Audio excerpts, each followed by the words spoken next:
네, 구글의 AI 챗봇 바드한테요. 올해 우리 증시 가장 유망한 종목 세개를 꼽으라고 했더니요. 바드의 거침없는 답변은 삼성전자, SK하이닉스 그리고 네이버였습니다. 예상 밴드 코스피 2,300, 2,700을 보고 있는데요.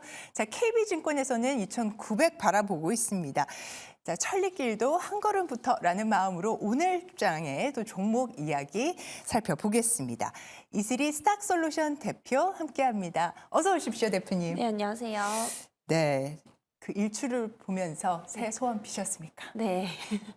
네, 오늘 네. 이제 이번 연도에 또 상반기에는 또 이제 주식 시장이 좋도록 또 소원을 빌었습니다. 네, 어떻게 보십니까? 상단 네, 어느 정도까지 열어놓을까요? 우선은 진짜 좀 높게 보면은 한 2,600선을 좀 다시 재탈환할 수도 있다라고 좀 보여지고 있는 상황이고요. 다만 이제 올해 전체적으로 좀 보게 되면은 아무래도 또 하반기에 이제 대선 이슈도 좀 있기 때문에 8, 9월 달부터는 다시 한번 좀 변동성은 커질 수 있겠습니다만 결국에 이제 상반기에 가장 큰 이슈를 좀 보게 되면은 결국엔 금리 인하에 대한 어떤 기대감들이죠. 그래서 이런 부분들이 이제 작년 또 이제 하반기에 대한 어떠한 그런 분위기들이 상반기까지 좀 끌어올 가능성이 상당히 높다라고 좀 보고 있기 때문에 사실 이번 1월, 2월까지는 계속해서 좀 시장 자체의 어떠한 그런 수급 자체가 좋을 가능성이 상당히 좀 네. 높다라고 좀 보고 있는 상황입니다.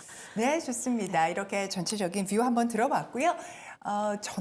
전일장에서 시간에서 강했던 종목들 특징주로 한번 만나볼 텐데요. 오늘부터 함께 합류한 최선미 아나운서가 전합니다.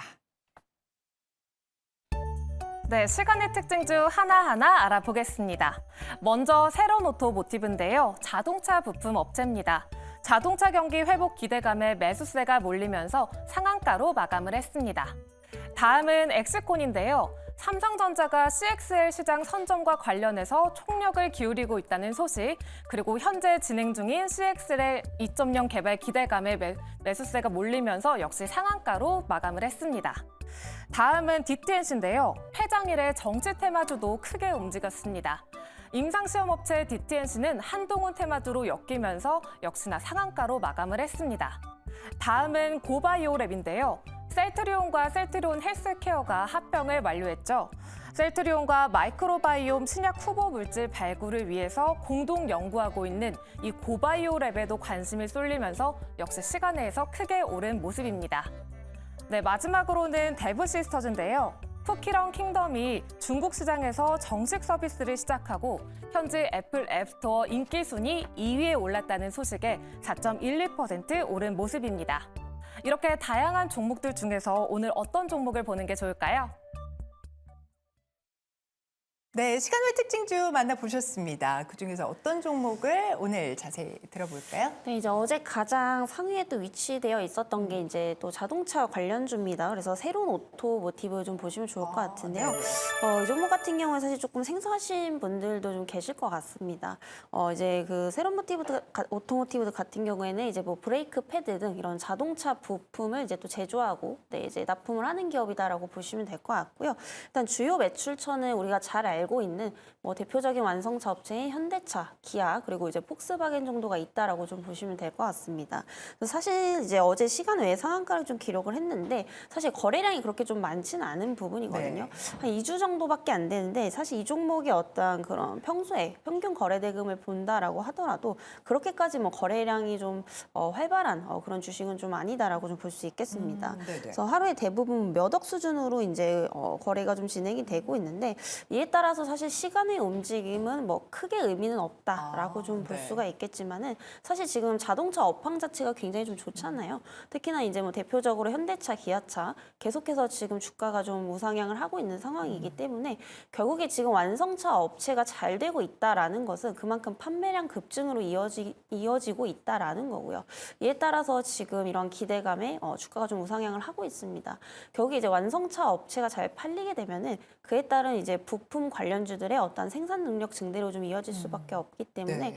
이런 부분들에 있어서는 이 종목 역시도 단기적으로는 좀 나쁘지 않다라고 좀 보고 있는 상황입니다.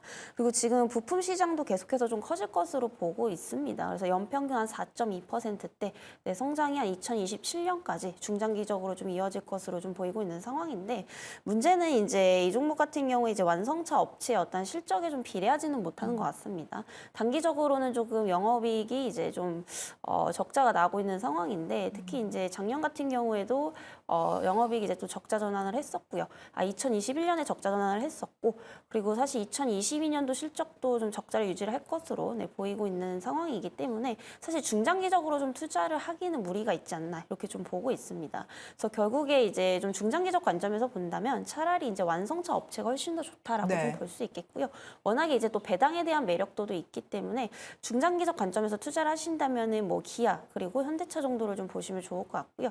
이 종목 같은 경우에는 이제 상대적으로 좀 작은 종목이다 보니까 이제 변동폭이 좀 강할 수 있다라는 점에서 트레이딩 관점에서는 좀 나쁘지 않다 이렇게 좀 보고 있는 상황입니다. 그래서 가격 전략을 좀 말씀을 드려보자면 매수가는 이제 4,400원 이하대로 내려온다면은 좀 단기 관점에서 접근을 해보시면 좋을 것 같고요. 목표가는 5,200원대까지 참고를 해보시면 좋겠다라는 말씀 드려보도록 하겠습니다. 네, 새로운 오토모티브 오늘 또 주가 추이도 관심 있게 지켜보도록 하겠습니다. 자, 외국인들의 삼성전자 사랑은 수치로도 확인이 되고 있습니다. 작년에 순매수 금액이 16조 7천억 원에 달했는데요. 자, 1999년 이후 사상 최대 규모라고 하고요. 외국인 지분율도 54%에 육박하고 있습니다. 자, 이렇게 신고가 랠리를 펼치고 있는 삼성전자 말고도 외국인 수급 들어오고 있는 종목 특징주로 만나보겠습니다.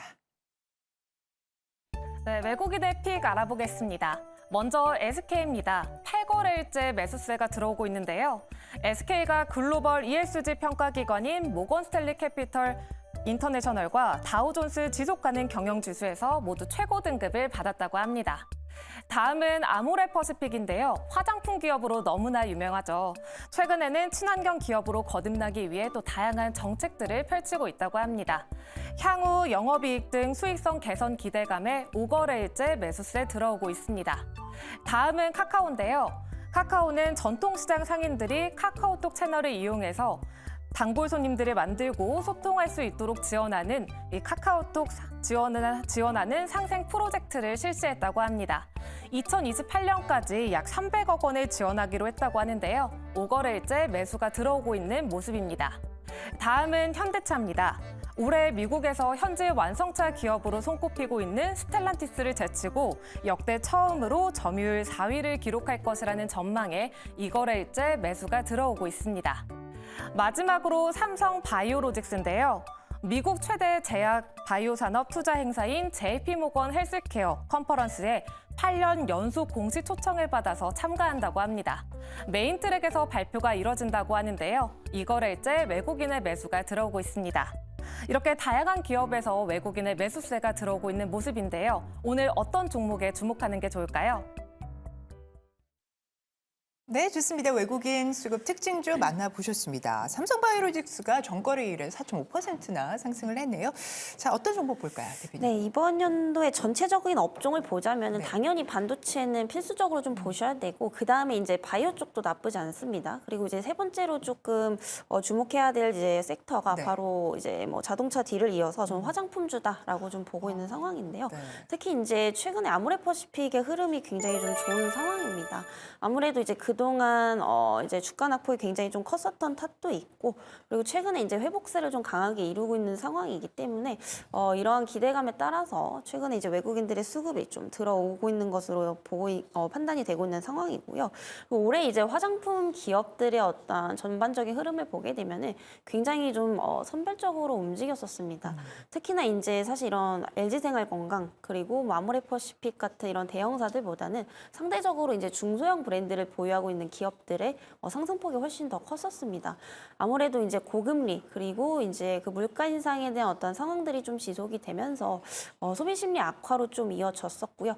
이에 따라서 아무래도 뭐 중저가 브랜드를 선호하는 이런 심리들이 계속해서 좀 만연해 있었죠. 그래서 이런 부분들에 따라서 사실 그런 중소형주들의 실적은 굉장히 좀 좋게 나왔었는데 상대적으로 좀 대형사들은 이제 그에 비해서 실적이 좀 부진하게 나왔던 상황입니다. 그래서 이제 사실 아모레퍼시픽 같은 같은 경우에는 그 이제 좀 반대 상황이었다라고 좀 보시면 될 것 같고요. 뭐 대표적으로 지금 보유하고 있는 브랜드가 뭐 설화수라든지 아이오페, 상대적으로 이제 좀 고가 브랜드를 좀 보유를 하고 있었습니다. 그래서 이에 따라서 뭐 중국 시장 그리고 면세 시장이 무너지면서 그 타격이 굉장히 컸었는데 네. 사실 이 대형사들도 지금 굉장히 여기서 발빠르게 좀 대처를 하고 있다라는 점에서 앞으로는 조금 기대감들이 좀 생겨나고 있다라고 보시면 될 것 같습니다. 그래서 뭐 중저가 브랜드인 이제 또 라네즈를 보유를 하고 있는데 라네즈 같은 경우에 지금 미국 시장에도 진출을 해 있습니다. 그래서 2021년 대비해서 그리고 작년 이제 성장률이 한 240% 가량 또 증가를 하고 있고요.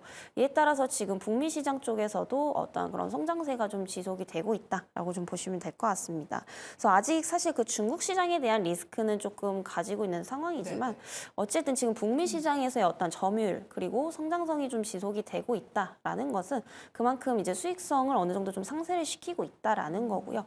그만큼 이제 중국 중심의 어떠한 매출 구조가 어느 정도 좀 다변화되면서 좀 안정적으로 이끌어갈 것으로 좀 예상이 되고 있는 상황입니다.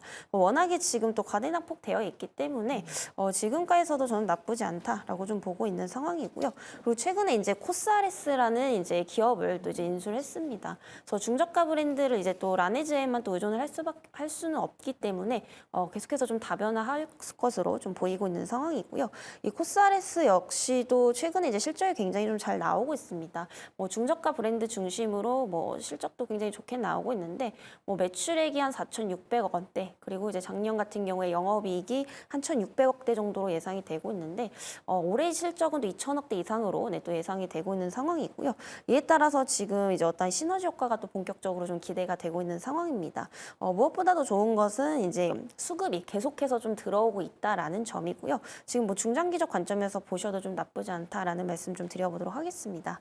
네, 가격 전략을 좀 말씀드리면은 이제 종가가 14만 5천 원대에 마감이 됐는데 종가 이하대에서 좀 잡아 보시면 좋을 것 같고요. 목표가는 18만 원대까지 좀 참고를 해보시면 좋을 것 같습니다. 네, 로레알이 CES에서 기조연설을 한다고 하더라고요. 뷰티테크와 관련해서. 자, 뷰티테크 또 우리나라 대표 기업 중에 하나인 아모레 퍼시픽에도 관심을 기울여 보겠습니다. 자, 오늘장 공략주도 바로 알아볼 텐데요. 네, 오늘 이제 공략해볼 종목은 이제 반도체입니다. 그래서 리노공업 좀 보시면 좋을 것 같습니다. 워낙에 지금 꾸준히 또 성장을 하고 있고 사실 중장기적으로 보면은 안 올랐던 때가 거의 뭐 없었던 종목이거든요. 근데 앞으로도 어떠한 이런 실적에 대한 성장 좀 이어갈 것으로 좀 보이고 있기 때문에 계속해서 좀 보시면 좋겠다라는 말씀 드려보도록 하겠습니다. 특히 이제 이 리노공업 같은 경우에는 그 온디바이스 AI 관련 이제 최대 좀 수혜주다. 라고 좀 볼 수가 있겠는데요. 이제 반도체 소켓이라든지 이제 리노핀을 또 공급하는 기업입니다. 그래서 최근에 이제 애플이라든지 이런 퀄컴 등 이런 빅테크 기업들이 또 이제 온디바이스 관련해서 활용 계획을 또 발표를 했었고요. 이에 따라서 관련 수혜주다라고 좀 보시면 될 것 같습니다. 다만 이제 좀 실적을 봤을 때 이제 연에 한 1천억대 수준의 영업이익이 지금 나오고 있는 상황인데 시가총액은 지금 한 3조 원대가 또 넘어가고 있는 상황이거든요. 그래서 사실 이 부분만 봤을 때는 뭐 밸류적인 부분에서 저평가 매력도가 상당히 좀 떨어진다 이렇게 좀 보실 수도 있는데 뭐 온디바이스 시장은 앞으로 또 커질 수밖에 없잖아요. 이런 부분들을 봤을 때 앞으로 이런 기대 가치를 본다면 멀티플까지 확장이 좀 될 것으로 예상이 되고 있습니다. 그래서 좀 재평가 받아야 되는 시기다라고 좀 보여지고 있는 상황이고요. 그리고 이 기업의 이제 가장 큰 특징은 동종업계 이런 경쟁사와 좀 비교를 해봤을 때 영업이익률이 굉장히 높다라는 겁니다. 그래서 평균적으로 한 10%대를 좀 유지를 하고 있다라고 한다면은 이 리노공업 같은 경우에는 영업이익률이 현재 뭐 37%에서 40% 수준으로 굉장히 높은 수준을 또 유지를 하고 있습니다. 그만큼 이제 마진율 우위에 있다라고 좀 보고 있기 때문에 뭐 멀티플 역시도 이제 앞으로 좀 재평가 받아야겠다 이렇게 좀 보고 있는 상황이고요. 그리고 이제 또 이제 한 가지 어떤 특징을 좀 말씀을 드리면은 뭐 다품종 그리고 이제 단기적 납기 가능한 이런 시스템을 좀 보유를 하고 있다라는 겁니다. 그래서 지금 이제 내재화 시스템이 굉장히 좀 잘 되고 있는 것으로 보여지고 있는데 뭐 예를 들면은 설계부터 가공까지 뭐 전체 공정을 이제 다 내재화 시킨 이런 시스템을 보유를 하고 있기 때문에 그만큼 이제 원가 경쟁력에 있어서 굉장히 좀 이점을 가지고 있다라고 좀 보여지고 있고요. 향후에 이제 또 온디바이스 시장이 커지게 되면은 이런 생산 캐파도 계속해서 좀 늘어날 수밖에 없기 때문에 어떠한 중장기적 또 우상향이 좀 기대가 되고 있습니다. 자, IC 테스트 소켓 지금 리노공업 말씀을 주셨고요. 그러면 가격 전략 확인하겠습니다. 네, 가격 전략 사실 지금 가격도 좀 나쁘진 않다라고 좀 보고 있지만 워낙에 또 이제 단기적으로 시장이 많이 올랐잖아요. 2,600선을 또 재탈환을 했고 여기서 다시 한번 또 차익 실현 매물이 나오면서 좀 뭐 연초에 변동성은 좀 커질 수 있기 때문에 뭐 현재 가격보다는 좀 19만 원대 이하로 내려온다면은 분할로 담아보시면 좋을 것 같고요. 목표가는 이제 전고점을 당연히 이제 넘을 것 같습니다. 그래서 일단 이제 내년 실적에 올해 실적에 좀 근거를 해본다면은 적정 주가는 한 25만 원대까지 좀 참고를 해보시면 좋을 것 같습니다. 네, 오늘장 공략주 리노공업 함께 살펴보셨습니다. 이제 새해에는 이수리 대표님 이제 화요일마다 찾아뵙는 거죠? 네. 네, 화요일마다 알토란 같은 종목들 챙겨 주신다고 하니까요. 기대 많이 해주시기 바랍니다. 오늘도 수고해 주셔서 대단히 감사합니다.